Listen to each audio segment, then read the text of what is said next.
जो पाप लगता है वही पाप एक बार मिथ्यात्व के सेवन का लग,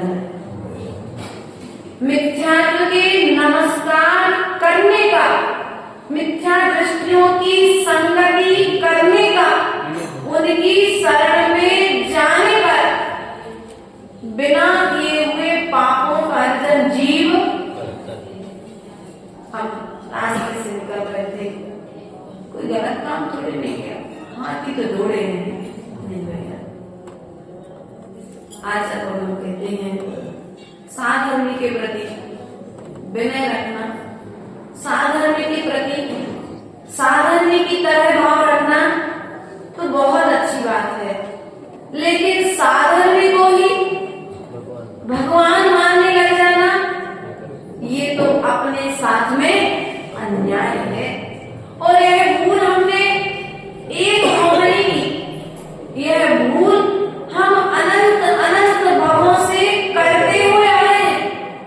आज तक हम मिथ्यात्व की शरण में रह करके अपने स्वरूप को भूल करके बैठे हैं। आचार्य गुरुदेव ने कहा है कि जितना जितना मोह रहेगा उतना उतना मिथ्यात्व रहेगा। निश्चय की परिभाषा में उन्होंने मोह को ही मिथ्या कह दिया, और व्यवहार की परिभाषा में कुगुरु, कुदेव और कुशास्त्रों को मानने वाले को मिथ्या दृष्टि कह दिया। अब आप निर्णय कर लो, आप व्यवहार से मिथ्या दृष्टि है कि निश्चय से मिथ्या दृष्टि है कि दोनों से मिथ्या दृष्टि है। यदि आप मनुष्य पर्याय में आए हैं तो मनुष्य पर्याय में आने के पश्चात में आपके लिए सर्वप्रथम जैसे प्रातःकालीन बेला होते ही स्त्री अपने सौभाग्य को अपनी मांग में डालती है सिंदूर के माध्यम से, ऐसे आचार्य गुरुदेव कहते हैं सम्यक दृष्टि जीव सर्वप्रथम होते ही गुरु को नमस्कार करता है। सम्यक दृष्टि जीव की पहचान क्या है? ऐसा हमसे प्रश्न किया था कल किसी श्रावक श्रेष्ठी ने कि माता जी सम्यक दर्शन की पहचान क्या है, हम कैसे माने कि हम सम्यक दृष्टि जीव हैं? तो आचार्य गुरुदेव ने ऋण सार ग्रंथ की विवक्षा के अंतर्गत ग्रंथ में कहा है कि सम्यक दृष्टि को देख करके, सम्यक दृष्टि श्रावक को देख करके तुम्हारे भीतर में यदि कसाय उत्पन्न नहीं होती है तो समझ लो आप कौन हो। साधर्मी को देख करके तुम्हें ईर्ष्या उत्पन्न नहीं होती है तो समझ लो आप सम्यक दृष्टि। मंदिर का शिखर दिख जाए और मंदिर का शिखर देखते ही हाथ जोड़ करके नमस्कार करने का भाव हो जाए तो समझ लेना अभी तुम्हारे भीतर में सम्यक दर्शन विद्यमान है। रास्ते चलते कोई दिगंबर गुरु का दर्शन हो जाए और रास्ते चलते उनके दर्शन का भाव हो जाए और वाहन से उतरकर उनके तुमने दर्शन कर लिए तो समझ लेना तुम्हारे भीतर में भी सम्यक दर्शन का अंश विद्यमान। नगर में साधु आए और समाज को तुम्हारे घर पर कहने ना आना पड़े, वे चौका लगा लो और साधु के आने का समाचार सुनते ही उन्हें आहार दान देने का भाव हो जाए कि तुम्हारे सम्यक दर्शन की पहचान। शास्त्र सभा जहाँ पर चल रही हो और शास्त्र सभा चलते हुए उस व्यस्त समय में से भी दो शब्द सुनने का यदि भाव हो जाए तो समझ लेना अभी तुम्हारे भीतर में सम्यक दर्शन विद्यमान है। साधर्मी को बीमार देख करके उसकी वैयावृत्ति करने का भाव हो जाए तो समझ लेना अभी सम्यक दर्शन विद्यमान है। भगवान को देख करके नमस्कार करने का भाव हो जाए। भैया मिथ्यात्व की व्यवस्था तो देखो किस रूप में यह व्यक्ति के भीतर में पल्लवित हो रहा है। ये हमारा मंदिर, ये तुम्हारा मंदिर। ये तुम्हारी प्रतिमा, ये हमारी प्रतिमा, ये तुम्हारे महाराज जी, ये हमारे महाराज जी, ये तुम्हारी माता जी, ये हमारी माता जी, ये हमारा शास्त्र, ये तुम्हारा शास्त्र। क्या कर रहे हैं हम अब? गई भैंस। कविता तो अच्छे से याद है ना, ये ध्यान रखना। हमारी नैया को तारने वाले भी हमको दे, किनारे लगाने वाले भी हमको दे, और उसको भंवर में डुबाने वाले भी हम। यदि सम्यक दर्शन और सम्यक ज्ञान की पतवार लेकर के हम नाव में बैठे हैं तो पार हो सकते हैं, और सम्यक दर्शन के साथ में सम्यक ज्ञान की पतवार यदि हमने नहीं ली है तो हमें तो भंवर में, बीच भंवर में जाकर के डूबना निश्चित है कि नहीं है। इसलिए सम्यक दर्शन के साथ साथ सम्यक ज्ञान की पतवार को अपने हाथ में लो, और सम्यक ज्ञान की पतवार तुम्हारे हाथ में जब आएगी जब तुम जिनवाणी का स्वाध्याय करोगे। इसलिए प्रिय बंधुओं, आप सम्यक दृष्टि धर्मात्मा व्यक्ति हो, साधु नगर में आए हैं, उनकी वैया वृत्ति के योग साधन एकत्रित करना, उनकी योग्य व्यवस्थाएं जुटा देना, उन्हें मन में विकल्प भी न आने देना, यही तो सम्यक दृष्टि की पहचान है। वरना कई कई जगह पर ऐसा देखने में आता है, साधु से मिलते हैं तो उनकी पीड़ा जब वो सुनाते हैं तो ऐसे भी सुन करके ऐसा लगता है वास्तविकता में पंचम काल का प्रभाव होने लगा है, आने लगा है। इसलिए प्रिय बंधुओं, ये पंचम काल में तुम्हें जन्म जरूर मिला है, लेकिन इस पंचम काल में तुम पंचम गति की तैयारी तो करना। पंचम काल में तुम पापों में फंस करके कुगतियों में जाने की तैयारी नहीं करना। पंचम काल में पंचम गति की तैयारी करना है। कौन सी गति की? पंचम गति कौन सी है? बोलो तो। मोक्ष जाने की तैयारी करना है, और मोक्ष जाने की तैयारी होगी मिथ्यात्व के त्याग से।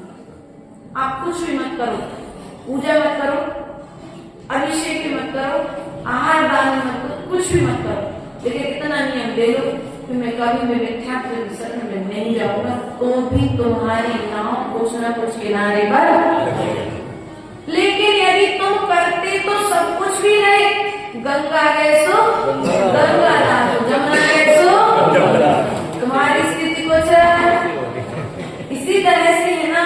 नहीं भैया, इस स्थिति को बदलना पड़ेगा।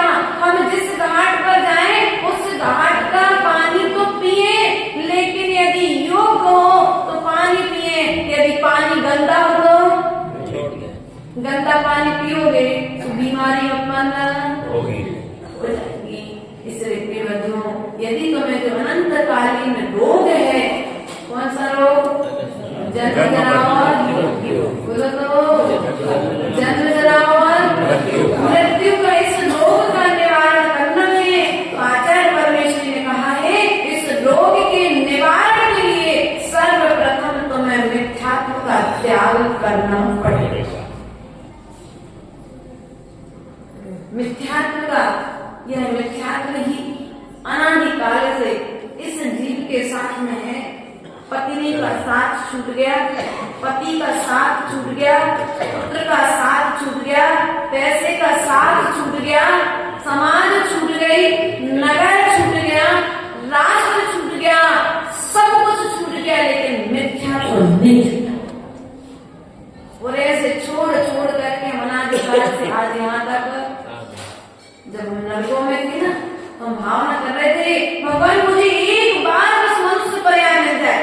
कितनी बार? एक बार बस मुझे मनुष्य पर्याय मिल जाए। मैं मनुष्य पर्याय को पाकर के संयम, व्रत, नियम, संयम को धारण करके श्रेष्ठ कार्य करके मोक्ष की यात्रा प्रारंभ। लेकिन जैसे यहाँ पर आए सो कौन ने देखा नरक, कौन ने देखा स्वर्ग? अभी तो भूख लगी है तो बढ़िया ढंग से कौन देख रहा है? कौन कह रहा है? शास्त्रों में लिखा है, जाके देखा क्या तुमने नरक कैसा होता है? भैया जाके देखने की जरूरत नहीं है, हमारे आचार्य ने ग्रंथों में लिपिबद्ध कर दिया है। सम्यक दृष्टि का कोई शंका नहीं करेगा। वो तो कहेगा जो कहा है वही है और जो उन्होंने कहा है वही होता है। इसलिए प्रिय बंधुओं, अपने विश्वास को बढ़ाओ। किसके प्रति? देव के प्रति, शास्त्र के प्रति और गुरु के प्रति। गुरु ने जो कह दिया वही प्रमाण है। अभी हम लोग पूर्व में ग्रंथ का स्वाध्याय कर रहे थे। उस स्वाध्याय के मध्य में आचार्य परमेश्वरी से प्रश्न किया शिष्य ने, यदि भगवान आगम में कुछ लिखा है और गुरु कुछ बताए तो हम क्या करें? तो आचार्य भगवंत ने कहा, देखो गुरु ने जो बताया है वही सत्य मान करके तुम आचरण करना प्रारंभ करो, लेकिन आगम की बात को यदि गुरु गलत बता रहे हैं तो गुरु दुर्गति के पात्र है, आज्ञा मानने वाला शिष्य दुर्गति का पात्र नहीं रहेगा। इसलिए प्रिय बंधुओं, अगर पंचम काल में अरहंत की मुद्रा को मानने वाले अरहंत की तरह तुम निर्ग्रंथ को पूजने लगे रहो तो मैं निर्ग्रंथ बनने का समय नहीं करूंगा।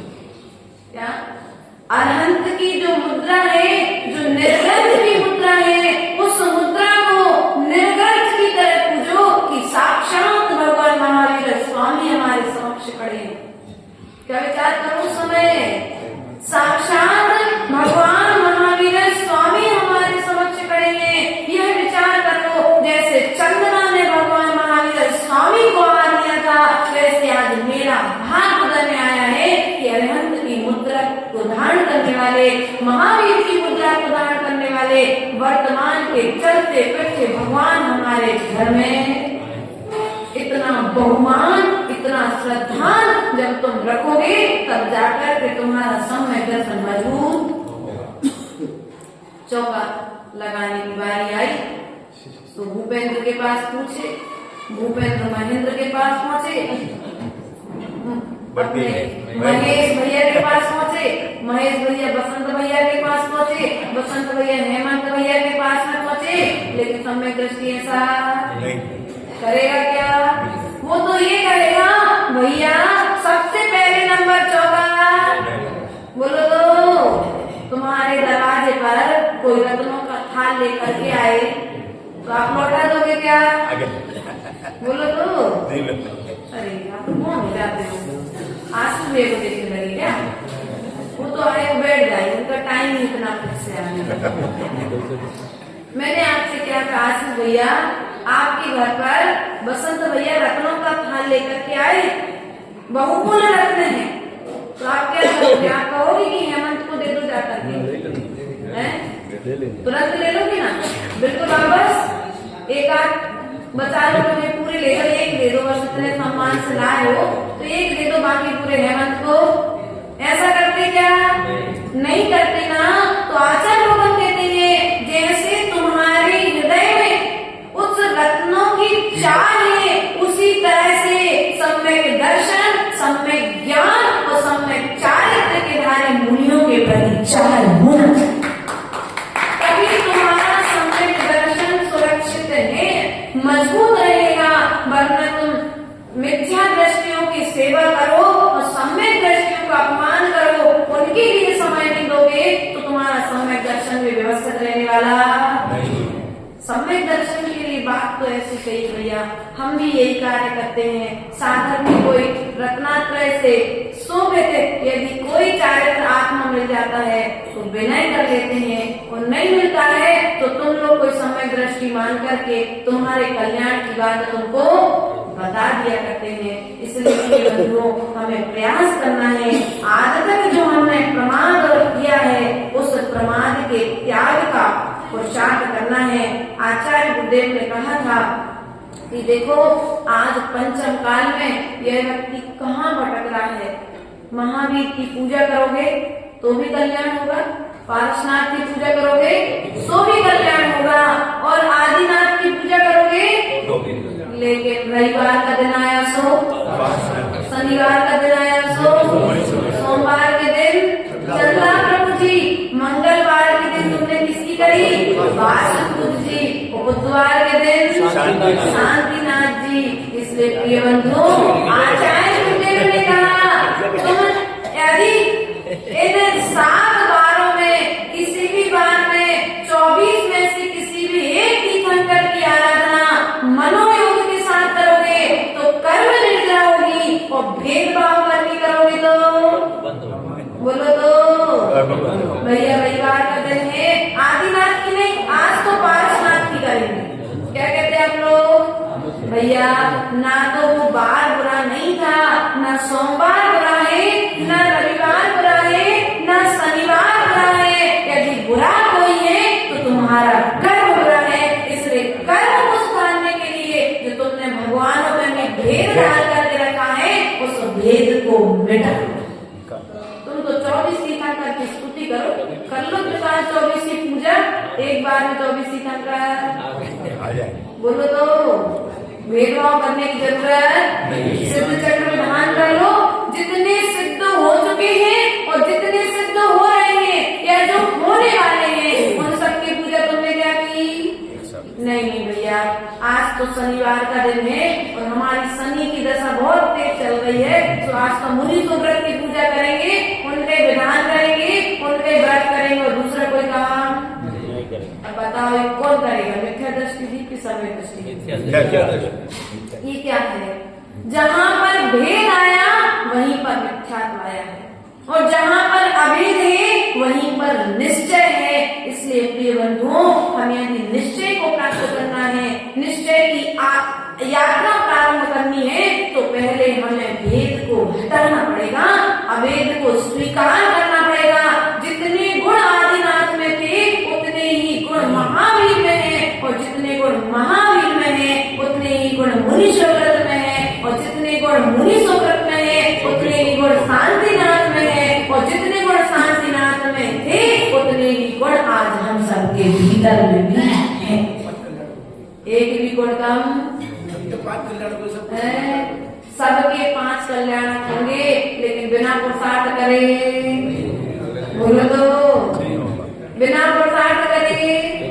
यदि भव्यता तुम्हारे साथ में, तुम भव्य जीव हो, तो निश्चित ही एक ना एक दिन तुम्हारे जीवन में ऐसा दिन आएगा कि जो पंच कल्याण प्रतिष्ठा कराता है उसका भी एक दिन पंच कल्याण प्रतिष्ठा महोत्सव होगा। और आप पंच कल्याण प्रतिष्ठा महोत्सव की तैयारी में है, भगवान को जिनाने में ले जाने की तैयारी में है। ध्यान रखना, पंच कल्याण साल भर बाद हो, 6 महीने बाद हो, जब भी हो सो होता रहेगा, लेकिन तुमने जिस दिन पंच कल्याण का भाव बनाया, पहले नींव रखी, उस दिन से विचारों में पंच कल्याण प्रारंभ हो गया, और उसी दिन से तुम्हारे कर्म की निद्रा, उस दिन से कर्म की निद्रा चालू हो गई है। इसलिए प्रिय बंधुओं, जब तुम बाहर स्वभाव करके अपनी निद्रा कर रहे हो कर्म की, तो फिर क्यों मूल से मिथ्यात्व की ओर चले जाते? माता जी ज्यादा देर के लिए नहीं जाते, थोड़ा बहुत तो मन भटक जाता, चला ही जाता है। देवी जी को प्रसन्न करने के लिए दुकान पे जाकर के अगरबत्ती तो तुम लोग नहीं लगाते। वो पड़ोसी, हम तो इनकी बात कर रहे थे, क्या नाम भैया? मोहित की बात कर रहे हैं। आप लोग तो बहुत अच्छे हो, लेकिन जो लगाते हैं उनके लिए भी कहना चाहते हैं, और जो नहीं लगाते हैं बहुत अच्छी बात है, जो लगाते हैं उनसे हमारा इतना कहना है, देखो न रविवार बुरा है, न सोमवार बुरा है। यदि तुम्हारा परिवार बुरा है तो सब कुछ बुरा है, और यदि परिवार अच्छा है तो सब कुछ अच्छा है। इसलिए अपने परिवार को अच्छा बनाओ। किसको अच्छा बनाना है? अपने परिवार को अच्छा बनाओ, परिवार के आपस का प्रेम अच्छा बनाओ। घर में जाकर के तो जब पति भोजन करने बैठे तो आप लोग दिन भर की पूरी पंचायत सुना देते हो। अब बताओ शांति कहाँ से रहेगी? भोजन करते ही तुमने, बेचारे बहुत परेशान है तुम लोगों से, देखो बेचारे कह रहे धीरे धीरे, लेकिन कुछ कह नहीं पा रहे हैं। इसलिए हमारे जो माताएं यहाँ विराजमान है, हमारा उनसे निवेदन है, यदि वास्तविकता में आप चाहते हो कि ग्रह लक्ष्मी के रूप में जब आपको स्वीकार किया गया है और घर की लक्ष्मी घर में सुरक्षित रहे, तो जब के लिए भोजन परोसे तो उस समय नमोकार मंत्र का पाठ करके भोजन देंगे तो घर में शांति और समृद्धि बढ़ेगी। जैसे आप साधु को भोजन कराते हैं, हम जब आपके घर आते हैं तो कैसे कराते भोजन आपको?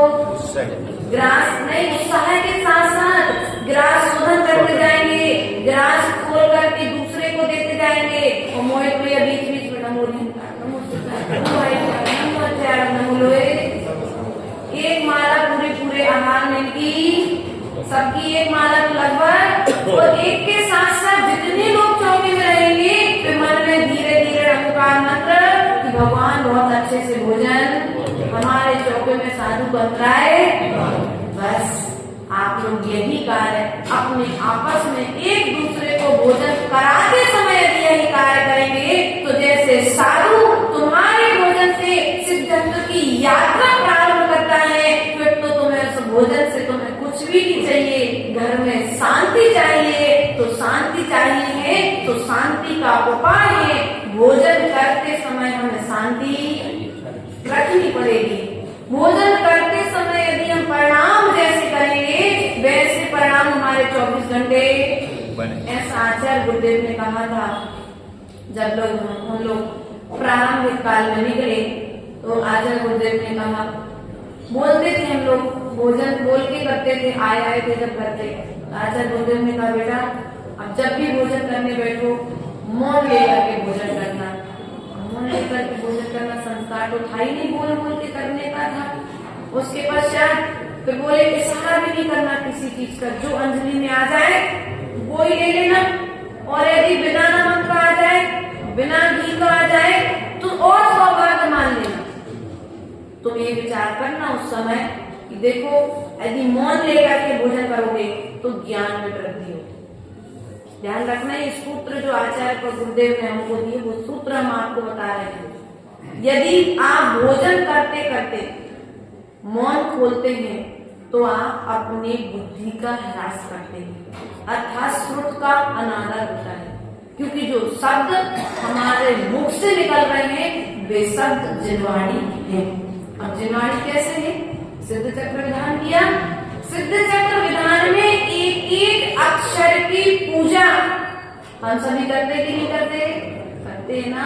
और एक शब्द भी यदि हमने निकाल दिया अपने मुख से तो उस समय श्रुत का आप उसके पश्चात में आप दीर्घ संका और लघु संका यदि जाते हैं उस समय भी आपको क्या करना चाहिए? बोले तो आजकल क्या करते हो? अब देखो भैया महेश हंसने लगे। अब आज के बच्चे क्या करते हैं, जैसे दीर्घ संका या लघु संका के लिए उस स्थान पर पहुंचे और गाना ठंडे ठंडे पानी से, देखो ये चलता था पहले, गाना सुना था बहुत समय पहले, लेकिन प्रिय बंधुओं आचार्य गुरुदेव कहते थे जब इन स्थानों पर हम रहे, एक लघु संका दीर्घ संका के स्थान पर भोजन करते समय इन स्थानों पर हमें प्राय करके बोलो तो हम करते रहते हैं क्या? नहीं रहते। अब बताओ जब तुम इन समय पर मौन नहीं रहोगे तो फिर तुम्हारी बुद्धि बढ़ेगी कैसे? बुद्धि का विकास कैसे होगा? आज बच्चों को हमें संस्कार बचपन से ही। दूसरी बात उन्होंने कहा कि भोजन करते समय किसी को इशारा नहीं करना। क्या नहीं करना? हाँ, इशारा नहीं करना। ऐसे पन्नालाल साहित्याचार्य जैसे महान पंडित जी हुए, मुनि नहीं बने, वो गृहस्थी थे। परम पुराण जैसे महान ग्रंथ का संस्कृत का हिंदी अनुवाद किया, आदि पुराण का हिंदी अनुवाद किया, अपने हरिवंश पुराण का हिंदी अनुवाद किया, अभी हम एक ग्रंथ पढ़ रहे धन कुमार चरित्र रखा है उसका अनुवाद किया। ऐसे कई ग्रंथ ऐसे जिन्होंने पंडित पन्नालाल साहित्याचार्य सागर के थे, उन्होंने उन महान ग्रंथों के अनुवाद किए। ऐसे पंडित जी साहब भी जो अपने घर में जाते थे तो मंदिर से नियम लेकर के जाते थे, यदि उस नियम के अनुसार उनकी माता जो थी पत्नी थी उनको जो परोस देती थी उसको ले लेते थे, लेकिन कभी शिकायत नहीं करते थे। तो भोजन करते समय इशारा नहीं करना, मांगना नहीं। इतने आप सावधान रहो कि घर में यदि तुम्हारा पति, तुम्हारा भाई या तुम्हारे पिता भोजन करने बैठ चुके हैं तो उस समय मोबाइल को माताओं आपसे कह रही बात, मोबाइल को नहीं तो ऐसा होता है एक साइड तवे पर रोटी रख दी, दूसरे साइड एक हाथ से धीरे से रील चल रही है, चैटिंग चल रही है। अरे बस दे रहे सामने वाला बेचारा बैठी है, रोटी के लिए बैठा, भैया तुम मुंह से मांगेगा रोटी दे दो, नहीं ऐसा कार्य। यदि आप अपने घर में समृद्धि चाहते हो और अपने घर की परिवार की मैत्री और शांति सुरक्षित रहे, इसका उपाय हम आपको आज बता रहे हैं। उसके पश्चात यदि भोजन में कभी कोई कमी आ जाए, कभी जैसे नमक नहीं है, घी नहीं है, मसाले नहीं है, तो आचार्य गुरुदेव के पास कही कि कम से कम ये विचार करना कि आज मुझे बिना नमक का भोजन मिला है, ये विचार करो हमारे जो पूर्वाचार्य हुए हैं उन्होंने तो जीवन पर्यंत नीरस भोजन किया, उन्होंने नमक का त्याग रखा है। तपस्वी सम्राट संपत्ति सागर जी ने तो अन्न का ग्रहण नहीं किया। समाधि के कुछ साल पूर्व से उन्होंने मट्ठा के साथ अपना जीवन व्यतीत कर दिया। कम से कम तुम्हारे लिए तो नमक रोटी और सब्जी तो, यदि घी कम मिल गया तो विकल्प, मसाले कम मिल गए तो विकल्प, तला पापड़ नहीं मिला, सिका पापड़ मिल गया तो नहीं मिला तो भी कोई बात नहीं कर पाएंगे, हम कर लेते। ऐसा धैर्य रख कर यदि भोजन करोगे तो वह भोजन तुम्हारी बुद्धि को बढ़ाएगा, तुम्हारे शरीर को स्फूर्तिमान करेगा। और यदि विकल्पों के साथ करोगे तो भोजन लगेगा नहीं, दिन भर विकल्प,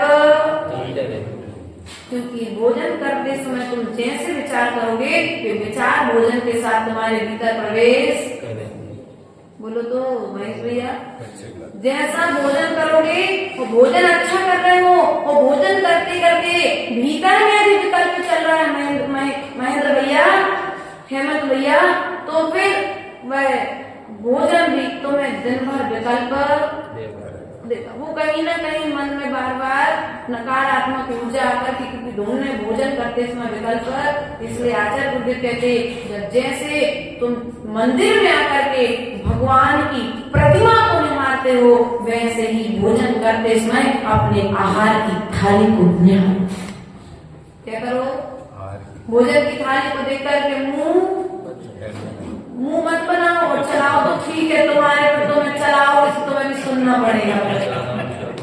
चलाने का तो समय गया, वो समय चला गया, पसंद नहीं रहा बसंत भैया का समय था, वो तो पसंद नहीं आया तो कुछ कह दिया, आज तो कुछ कह ही नहीं सकते, यदि कह दिया तो मैं छोड़ के चली जाऊंगी। और तो और अगर नहीं आ रहा पसंद तो खुद बना के, आज समय ऐसा करती कि बड़ौदिया की माताएं बहुत सीधी है, ये लोग ऐसा नहीं करते हैं, लेकिन तुम लोग भी ऐसा नहीं करना। किसी भी तरीके से अपनी क्षमता को हमें बना करके रखना है, ऐसा आचार्य परमेश्वर ने कहा है। प्रिय बंधुओं, अगली कारिका में हम सभी प्रवेश करेंगे। आचार्य भगवान क्या कहना चाहते हैं? मुच्यन्ते द्रदलक्षिगतं भवन्तं ध्याता मया मुळे धिया निदन्ता कटाक्षिवक्षोजे गभीर नाभि कटी तटीया सुदृशां विलासा। अर्थात यहाँ पर कहते हैं आचार्य भगवान, हाथ दिया मैंने प्रभु प्रत्यक्ष पा गए आपको, अज्ञानी बस मैंने किया फिर देखिए किस पाप को। कामाक्षियों के राग में रत हो सदा मरता रहा, उनके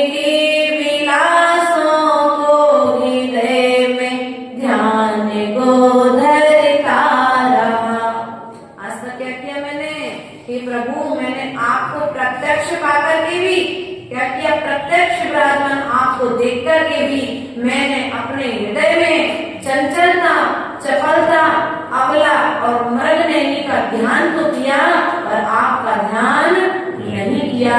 यह मेरी बड़ी भूल है। मंदिर में आए, देखो भैया आचार्य मुझे कहते हैं, स्त्री यदि मंदिर में है तो चलेगा, स्त्री यदि कमरे में है तो भी चलेगी, लेकिन स्त्री मन में नहीं होना चाहिए। क्या? स्त्री मन में नहीं होना चाहिए। यदि स्त्री मन में बसी है तो फिर जिनालय में भी जाओगे तो आंख बंद करने पर भी तुम्हें रख नहीं, वह तुम्हारी सुंदर स्त्री तुम्हें स्मरण में आ जाएगी। इसलिए प्रिय बंधुओं, यहाँ पर कहते हैं कि मैंने आज तक क्या किया भगवान, जिनालय में आए, आपके पास बैठे, लेकिन फिर भी वह स्त्री और स्त्री, कौन? स्त्री और स्त्री मेरे मानस पटल में घूमती रही, चलती रही, भ्रमण करती रही। इसलिए मैंने आपके समक्ष आने के बाद में भी आपको स्थान नहीं दे पाए, आपका ध्यान, क्योंकि एक समय में यह व्यक्ति एक का ही ध्यान कर सकता। व्यापारी आया तो दुकान खोलने की चिंता, और स्त्री आई तो उसे घर ग्रह के कार्यों की चिंता। इसलिए आचार्यों ने कहा है, जब प्रभु का ध्यान करने बैठो तो फिर सब चीजों का, जैसे आहार देने बैठते हो ना, सच में सबसे ज्यादा ईमानदार आप लोग यदि कहीं पर रहते हो तो आहार के समय, मैंने देखा है कि अनुभव की, आहार के समय ना तो दुकान की खबर आती है, ना व्यापार की खबर आती है, ना पैसे की खबर आती है, ना पत्नी की खबर आती है, ना बच्चों की खबर आती है। जब आहार देते हो तो समय आपका मनोयोग कितना स्थिर रहता है। उस समय आपको लगता है मेरी बहुत बड़ी परीक्षा चल रही है, साधु का निरंतर आहार हो गया, मैंने अपने जीवन में बहुत बड़ा कार्य।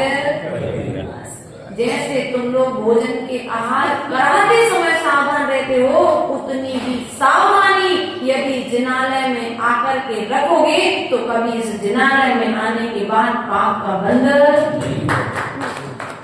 लेकिन हम आहार में तो सावधानी रखते हैं, और साधु भी देखो कितना ईमानदार रहता है।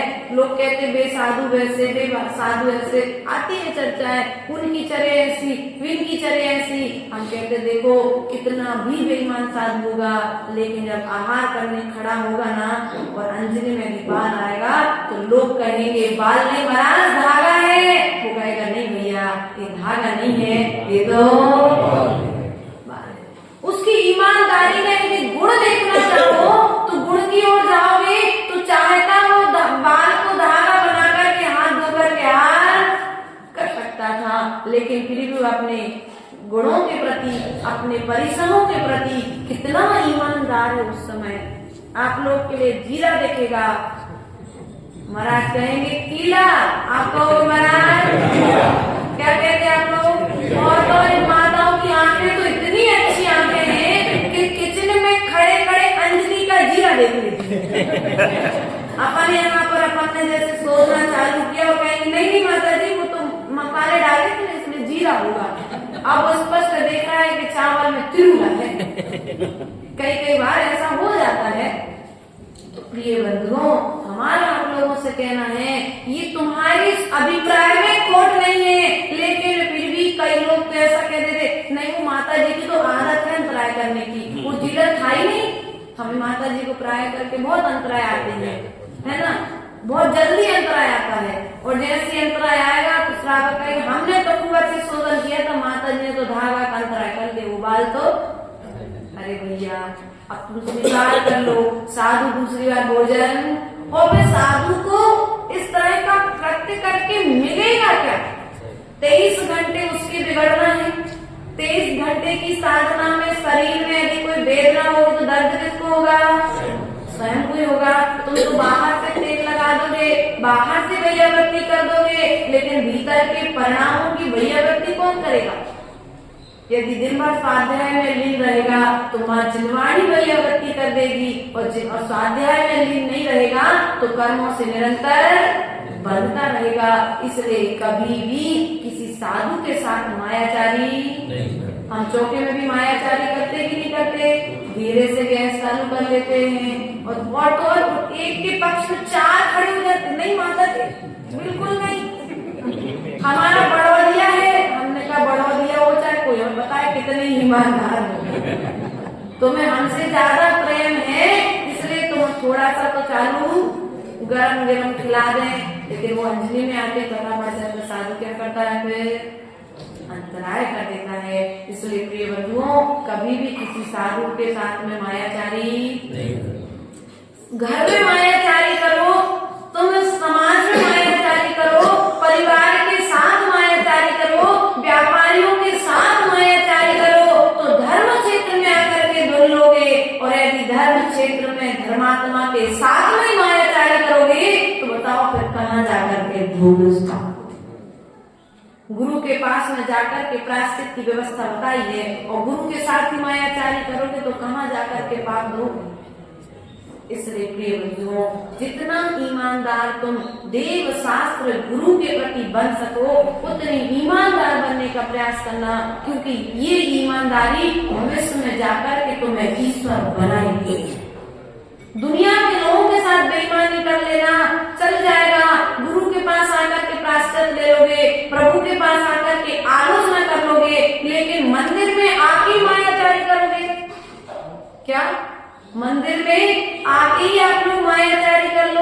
अब किस किस रूप में आप लोग करते हो वो आप लोग अपने अपने हिसाब से लगा लेना, लेकिन कहीं कहीं भावों में मायाचारी तो हो ही जाती है कई कई बार। भैया हमने तो उतम समय बोला था हम बोली देंगे, अब हम बोली अब नहीं दे रहे भैया, हो गया समय, चतुर्मास हो गया, महाराज जी चले गए, माता जी चले गए, मैं बोली खत्म। चतुर्मास के लिए देना था तो चतुर्मास तो खत्म, अब हम बोली। ऐसा कभी भी एक बार जो मुख से निकल जाए, आचार्य गुरुदेव कहते हैं यदि तुमने एक बार बोल दी बसंत भैया मंदिर में बोली कि 101 रुपए की बोली है और तुम्हारे पैंट के जेब में 101 रुपए रखे हैं, 100 रुपए रखे हैं, तो तत्काल ला करके दे दी। क्या करना? वरना तुमने इधर मंदिर में देने में लेट करोगे तो 100 रुपए जाकर के अस्पताल में लगाना पड़ेगा। ध्यान रखना, एक कई उदाहरण हम लोग के सामने में आते हैं, देखने में आते हैं। इसलिए कभी भी मंदिर का पैसा, दान का पैसा अपने घर में मत रुकना। भैया साल भर बाद हम अपने बच्चे की शादी कर लेंगे, लेकिन पहले हम मंदिर का कर्ज बोलो तो अपन ऐसा करते हैं क्या? मंदिर का दे देंगे, 10 साल की मर्यादा ली है तो 10 साल में नहीं, 10 साल की मर्यादा उनके लिए है जो रोज कमाते और रोज खाते हैं। क्या 10 साल की मर्यादा किनके लिए है? जो रोज कमाते, जो रोज खाते हैं, उनके लिए 10 साल की मर्यादा नहीं है। जिनके पास में खूब रखा है और उसके बाद में भी धीरे धीरे हर महीने कमेटी को मांगने के लिए जाना पड़ेगा, ऐसा दान नहीं करना आप लोग। और यदि कमेटी आ भी जाए तो लोग क्या करते फिर? एक तो चोरी और फिर भैया चोर देख रहे क्या, दे देंगे पैसे, गांव छोड़ के थोड़ी ना भग रहे हैं।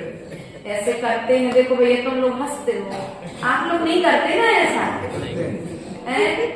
देखो आप लोग करते हो तो सुधार कर लेना, और नहीं करते हो तो बहुत अच्छी बात है, क्योंकि कभी भी धर्म क्षेत्र में आकर के मायाचारी अन्य अन्य क्षेत्रों में हम लोग जब जाते हैं, समाज के माध्यम से सब तरह की बातें सुनने में आती हैं। इसलिए प्रिय बंधुओं, यदि आपने सीना जोड़ी की होती तो इतना अच्छा जिना खड़ा नहीं होता। ये प्रमाण है कि आप अपना लिया हुआ द्रव्य दान तत्काल कर देते हो। यदि नहीं करते तो ये समोसा मंदिर, कितना प्यारा समोसा मंदिर बनाया आपने, कितना प्यारा आदिनाथ भगवान का डबल मंदिर, पत्थर का मंदिर बनाया, और तो और सफेद पत्थर का। लाल पत्थर फिर भी सस्ता पड़ता है, सफेद पत्थर सबसे महंगा पड़ता है। और उसने आपने यह विचार किया कि आज हम प्रभु को धवल मंदिर में बैठाएंगे, तो हमें भी वहां जाकर कटक मणि के मंदिर में बैठना। कर्म में जब तुम यहाँ धवल बैठा लोगे तो वहां भी तुम्हें धवल मंदिरों के दर्शन, धवल प्रतिमाओं के दर्शन करने का सौभाग्य मिलेगा। इसलिए अपने आप को रोज धन्यवाद देना कि भगवान मेरा बहुत तीव्र कोई पुण्य कर्म का उदय आया है कि हम सभी ने, समाज जनों ने मिलकर के आपका मंदिर बनाया है। क्योंकि ग्रंथों में आया है जीवन काल में यदि कुछ कर सको या न कर सको, लेकिन जीरा धान्य चावल के दाने के बराबर जिनालय और राई के दाने के बराबर प्रतिमा अष्टपावड़ ग्रंथ में आया है। अपने जीवन पर्यंत में एक बार ऐसा कार्य करना चाहिए। और तो और यदि मंदिर ना बना सको, मंदिर बनाए, अब कौन सा काम करें, दूसरा मंदिर तो बनाएंगे नहीं क्योंकि हमारी समाज एक जगह पर है। तो आचार्य परमेश्वर ने कहा यदि मंदिर सबके सहयोग से बन गया है तो जिनेंद्र भगवान की प्रतिमा विराजमान करने का सौभाग्य लो। और प्रतिमाएं भी विराजमान यदि हो चुकी हैं तो इन प्रतिमाओं के पंच कल्याण में जीवन काल में एक बार माता पिता बनने का सौभाग्य लेना। और यदि माता पिता बनने का सौभाग्य ना मिल सके, यहाँ पर भी उन्होंने व्यवस्थाएं बता दी कि यदि माता पिता बनने का सौभाग्य ना मिल सके तो जीवन में एक बार सौदर मित्र जरूर बनना, और सौदर मित्र नहीं बन सके तो कम से कम चक्रवर्ती बनना, और जब चक्रवर्ती भी ना बन सको तो प्रभु की भक्ति सिद्ध चक्र विधान के माध्यम से जरूर करें। अर्थात जीवन काल में एक बार सिद्ध चक्र विधान अवश्य करना चाहिए, अपनी शक्ति के अनुसार करना चाहिए। ऐसा नहीं, अब देखो आचार्य भगवत उसमें आदि पुराण में भरत चक्रवर्ती ने जो 53 क्रियाएं बताई हैं, उन 53 क्रियाओं के अंतर्गत हर शुभ कार्य को करने के पहले, चाहे बच्चे का 45वें दिन मंदिर का दर्शन हो, चाहे उसका गर्भ के समय की जो क्रियाएं हैं 9 माह की, उन क्रियाओं के गर्भान्वय क्रियाओं के संस्कार का समय हो, चाहे उसका 1-1.5 साल बाद जो आप लोग बाल उतरवाते हैं बच्चों के 6 में, जो भी आपकी मर्यादा है, बाल उतरवाने का समय हो, चाहे उस बच्चे को फिर 8 वर्ष के बाद अभिषेक कराने के लिए मंदिर में लेकर के आओ, चाहे आप उसके विवाह की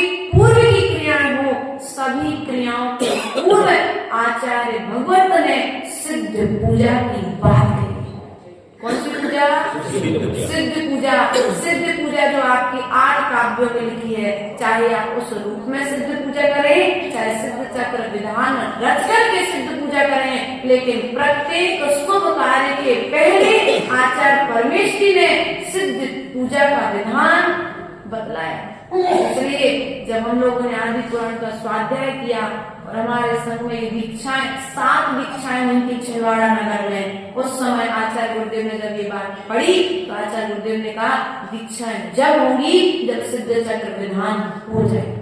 अर्थात दीक्षा के पूर्व सिद्ध चक्र विधान हुआ और सिद्ध चक्र विधान के पश्चात दीक्षार्थियों की दीक्षा संपन्न हुई। अब संघ में सिस्टम है कि जब भी दीक्षाएं होंगी पहले सिद्ध चक्र विधान, फिर बाद में दीक्षाओं का कार्यक्रम। अर्थात आपके घर में यदि कोई कार्य मंगल होने जा रहा है तो सिद्ध पूजा के माध्यम से हमें अपने कार्य का मंगलाचरण करना चाहिए। अनादि काल से हमने क्या किया, पूजा का ज्ञान नहीं था, तो भगवान में अन्य की पूजा में मुझे आपकी पूजा तो करना आती नहीं है, मेरे पास उतना द्रव्य भी नहीं है जैसा द्रव्य चक्रवर्ती चढ़ाता था, लेकिन भगवान फिर भी मेरे पास चढ़ाने को चावल नहीं है, लेकिन मेरे भाव रूपे अक्षतों को आप स्वीकार करना और अक्षतों को स्वीकार करके मुझे अखंड पद की प्राप्ति करा देना। अक्षत चढ़ाने का उद्देश्य क्या है? अब प्रभु के चरणों में तो आ रहे हैं, लेकिन प्रभु के चरणों में अक्षत लेने चढ़ा तो रहे हैं, लेकिन कह क्या रहे हैं? भगवान अक्षत ले लो और अखंड निधि बोलो दो, हमारा अक्षय भंडार भर जाए, घर का भंडार कभी खाली नहीं भैया। तुम वो अक्षय वो पुद्गल के टुकड़ों की जो मांग कर रहे हो ना, तो आचार्य गुरुदेव ने अष्टपावड़ ग्रंथ में कहा है कि देखो भगवान की भक्ति से तो सुमेरु पर्वत के जैसे, सुमेरु पर्वत के बराबर फल मिलता है। कितना फल मिलता है? सुमेरु पर्वत देखा? नहीं देखा। 3 लोग का नक्शा पढ़ा कभी? नहीं पढ़ा आप लोगों ने। अर्थात जितना सुमेरु पर्वत है उतनी ही ऊंचाई हमारे हमारे मध्य लोक की है। अपन लोग कौन से लोक में रहते हैं? कौन से लोक में रहते हैं? मध्य लोक में रहते हैं। मध्य लोक की ऊंचाई कितनी है? 1,40,000 कितनी है? 1,000 योजन नींव में है। जैसे यहाँ पर मंदिर की नींव भरी ना, ऐसे नरक का जो ऊपर का प्रथम भाग है उसमें नीचे में दबा हुआ है और 99,000 योजन ऊपर में है। उसके पश्चात में 40 योजन की चूलिका है। तो इस प्रकार से 1,00,000 योजन सबसे बड़ा, उसके पश्चात में एक बाल का अंतर। कितने बाल का अंतर? वो बाल भी हमारा तुम्हारा बाल नहीं, चक्रवर्ती का जो बाल है उस बाल के अंतर से क्या है, उसके ऊपर में स्वर्ग आदि की व्यवस्था प्रारंभ हो जाती है।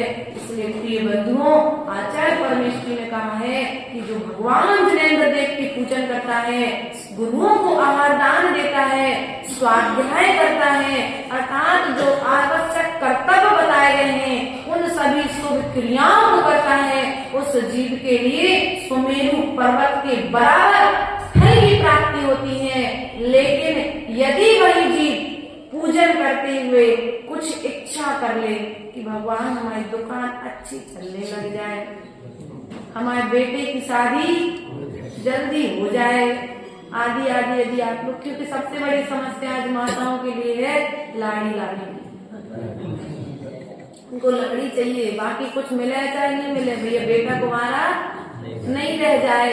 तो सबसे ज्यादा क्या करते हैं लोग? विधान करेंगे, पूजन करेंगे, पाठ करेंगे, सब कुछ करेंगे और इच्छा भगवान के सामने धीरे से बोल देंगे। अब बताओ, तो उस पूजा का फल तो मिलना था सुमेरु पर्वत बराबर, लेकिन मांग लिया सुतराई का।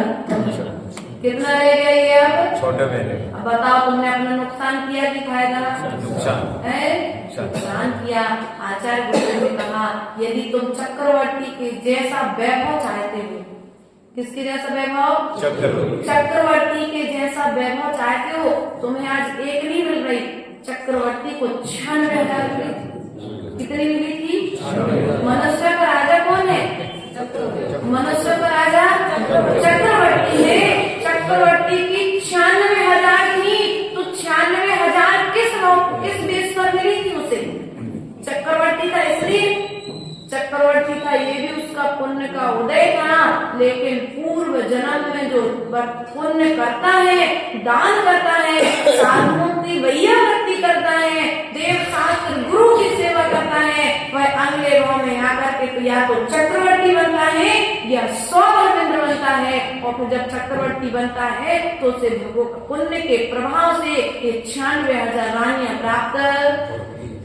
इसलिए उन माताओं से, उन पिताओं से निवेदन करना चाहेंगे जो अपने पुत्र के विवाह के लिए चिंतित हैं, उनका समाधान यही है कि जो कार्य चक्रवर्ती ने किया था, कभी प्रभु दर्शन के बिना भोजन, कभी प्रभु की पूजा किए बिना भोजन, साधुओं को आहार दान किए बिना कभी भोजन, उसने बस जो कार्य चक्रवर्ती ने किया था वही कार्य आप अपने पुत्र से और आप स्वयं करने लग जाओ साथ में रह करके, तो उसका पुण्य बढ़ेगा। और पुण्य के बल पर यह जो स्त्री है, स्त्री क्या है? एक रत्न है। 14 रत्न होते हैं ना, उन 14 रत्नों में एक स्त्री को रत्न में लिया गया है, तो ये रत्न उसे प्राप्त हो जाएगा। इसलिए पुण्य बढ़ाओ, तो जब पुण्य बढ़ेगा तो बाहरी वैभव अपने आप स्वतः ही मिल जाएगा, तुम्हें मांगने की जरूरत नहीं पड़ेगी। प्रभु के चरणों में आना, भक्त बनकर के आना, भिखारी बनकर के नहीं आना, तो सब कुछ पा जाओगे, और भिखारी बनकर के आओगे तो सदा भिखारी ही बने रहोगे। इन भावनाओं के साथ बोले परम पूज्य आचार्य गुरु विवाह